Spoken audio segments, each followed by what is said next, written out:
जय भोले शंकर की। आज मैं आपको समोती मावस यानी कि सोमवती अमावस्या की कहानी सुनाने जा रही हूँ। जो अमावस्या सोमवार के दिन पड़ती है उसे सोमवती अमावस्या कहते हैं।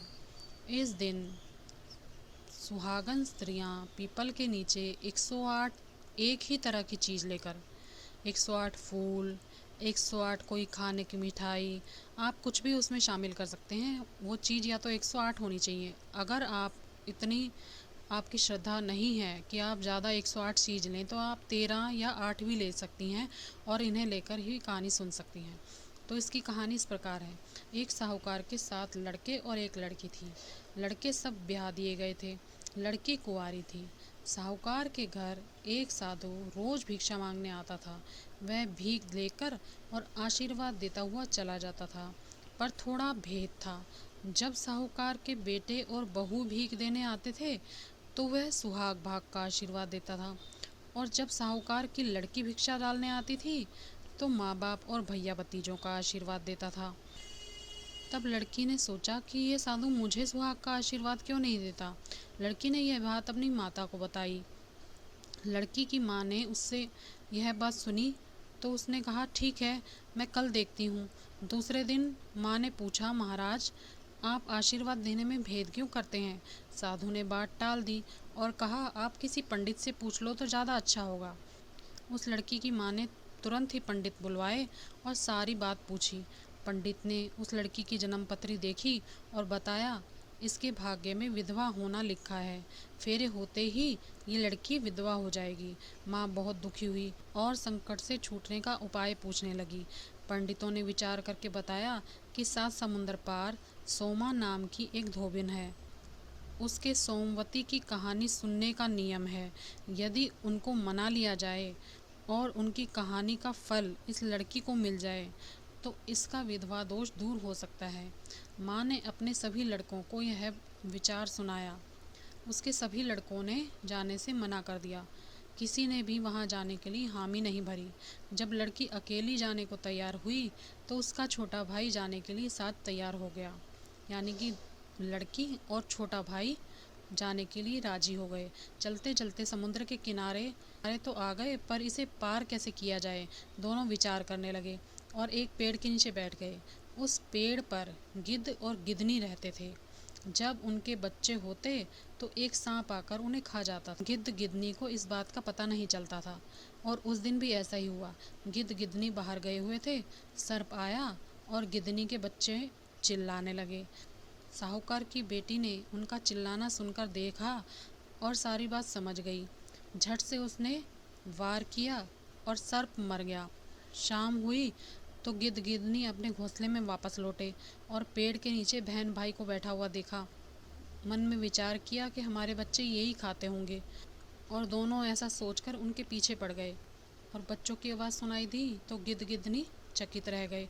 साहूकार की बेटी ने मरा हुआ सांप दिखाया तो उनको संतोष हुआ। गिद्ध गिद्धनी राजी हो गए।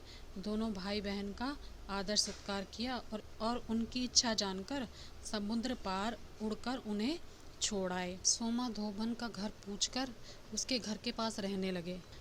सोमा धोबन की बहुएं काम से बहुत जी चुराती थी, आपस में लड़ती झगड़ती रहती थी। साहूकार की लड़की को जब उसके घर का पता चला तो वह बहुत खुश हुई।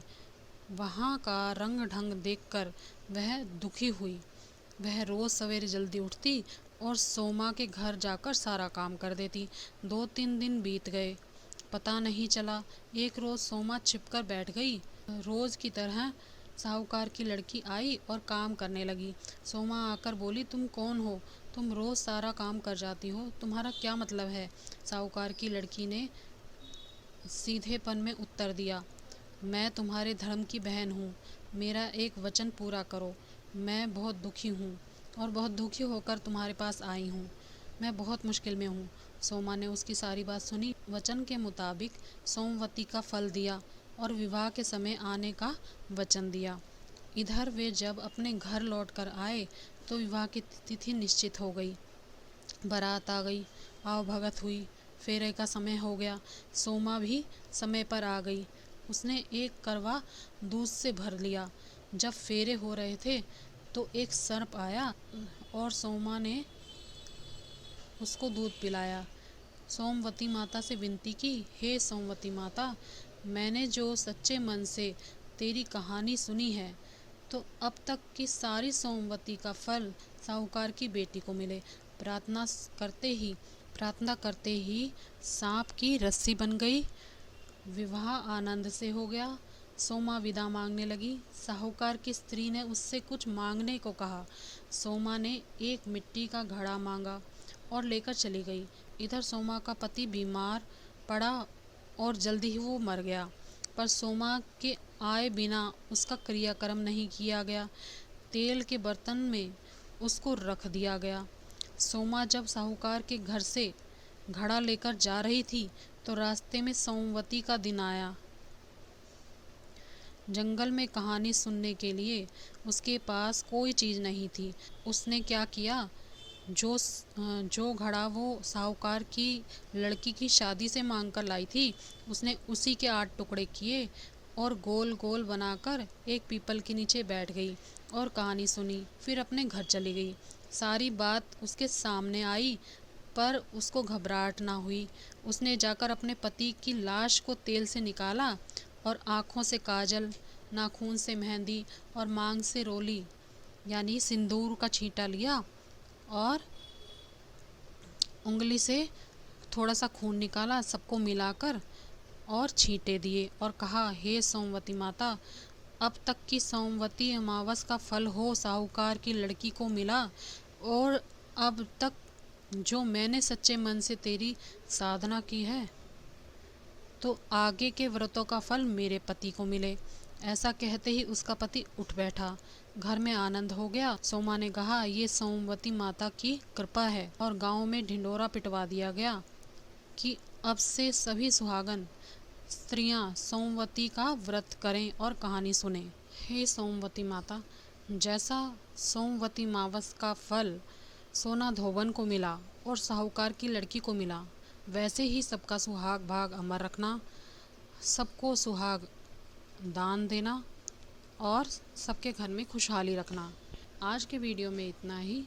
अगले वीडियो में और जानकारी या और किसी कहानी के साथ मैं फिर आऊँगी। मेरे वीडियो को लाइक करना, सब्सक्राइब करना। Thank you very much.